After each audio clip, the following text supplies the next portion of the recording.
সমাধান হচ্ছে পরকীয়া দেখে এস্টাবলিশড হয়ে গেছে, তো মানুষ এখানে আবার দেখে সবাই সহযোগিতাও করে। তো যখন কেউ ইন্সপায়ার কাজ হয়, যেমন যে উদ্যোক্তা আমাকে একটু আগে বললো যে আপনি তো নারী উদ্যোক্তা, অনেক নারীকে ইন্সপায়ার করেন। হ্যাঁ, এসব ব্যক্তি নিয়ে আমার সাথে কথাই বলবো।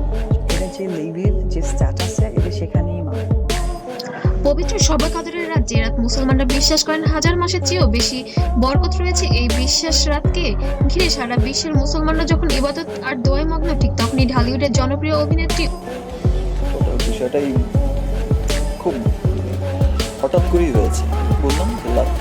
অপু বিশ্বাস একটি আবেগঘন বার্তা দিয়ে আলোচনায় চলে এসেছেন। তিনি বলেছেন, শবে কদরের ওসিলায় সৃষ্টিকর্তা যেন আমাদের সবাইকে মাফ করে দেন।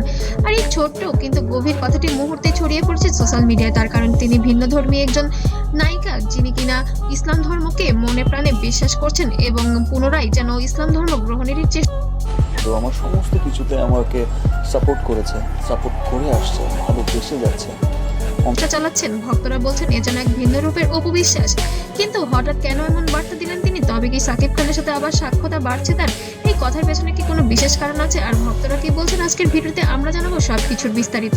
বাংলাদেশের চলচ্চিত্র জগতের অন্যতম জনপ্রিয় নাম অপু বিশ্বাস বছরের পর বছর দর্শকদের উপহার দিয়েছেন অসংখ্য হিট সিনেমা। বিশেষ করে ঢালিউড সুপারস্টার সাকিব খানের সঙ্গে জুটি একসময় ছিল সবচেয়ে জনপ্রিয়।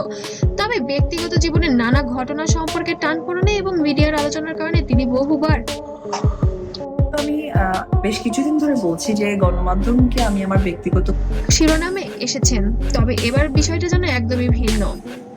কয়েকদিন আগে একটি অনুষ্ঠান কিংবা সামাজিক মাধ্যমে একটি ছোট্ট বার্তা দেন। সেখানে তিনি বলেন, পবিত্র শবে কদরের রাত আসছে, এই উসিলায় মহান সৃষ্টিকর্তা যেন আমাদের সবাইকে মাফ করে দেন এবং রমজান মাসের জন্য সবাইকে নেক কিছু আসলে বলতে চাই না, কারণ ব্যক্তিগত ব্যাপারগুলো এমন ভাবে বলা হয়েছে সেটা অনেক সময় ভালো হৃদয়ের দান করেন। এমনই একটি ছোট্ট বার্তা যেন মুহূর্তেই ভাইরাল হয়ে যায় সোশ্যাল মিডিয়া। তার কারণ তিনি একজন ভিন্নধর্মী মানুষ হওয়া সত্ত্বেও যেন সে আল্লাহকে বিশ্বাস করে। এই বক্তব্য শুনে অনেকেই অবাক হয়েছেন, কারণ সাধারণ মানুষ তার কাছ থেকে এমন ধর্মীয় বার্তা খুব বেশি শোনা যায় না। তবে ভক্তরা বলেছেন এটি তার আন্তরিক অনুভূতি। পবিত্র লাইলাতুল কদর বা শবে কদর মুসলমানদের জন্য অত্যন্ত গুরুত্বপূর্ণ একটি রাত। ইসলাম ধর্ম অনুযায়ী এই রাতে পবিত্র কোরআন নাজিল হয়েছিল এবং এই রাতের ইবাদত হাজার মাসের ইবাদত থেকে উত্তম। এই কারণেই পৃথিবীর কোটি কোটি মুসলমান এই রাতটিকে বিশেষভাবে পালন করেন। ঠিক এই পবিত্র রাতকে সামনে রেখেই অপু বিশ্বাস এই বার্তা অনেকের হৃদয়ে ছুঁয়ে গেছে, কারণ তিনি শুধু নিজের জন্য নয় বরঞ্চ সবার জন্য ক্ষমা প্রার্থনা করেন। মন্দ দুদিক থেকেই আসলে একটা মানে করেছেন।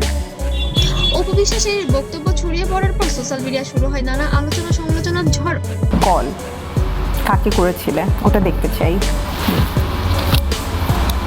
বাহ, খান নিউ এটা নতুন নাম্বার দিয়ে যাবো আজকে, আবার জানা পুরাতন নাম্বার।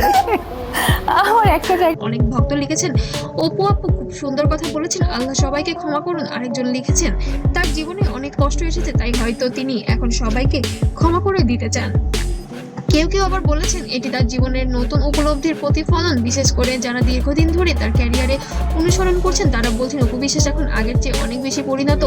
অনেকেই মনে করছেন তার জীবনের নানা অভিজ্ঞতাই হয়তো তাকে এমন উপলব্ধি দিয়েছেন, কারণ এক সময় তার ব্যক্তিগত জীবন নিয়ে অনেক বিতর্ক হয়েছে। বিশেষ করে সাকিব খানের সঙ্গে বিয়ে এবং বিচ্ছেদ নিয়ে দীর্ঘদিন আলোচনায় ছিলেন তিনি।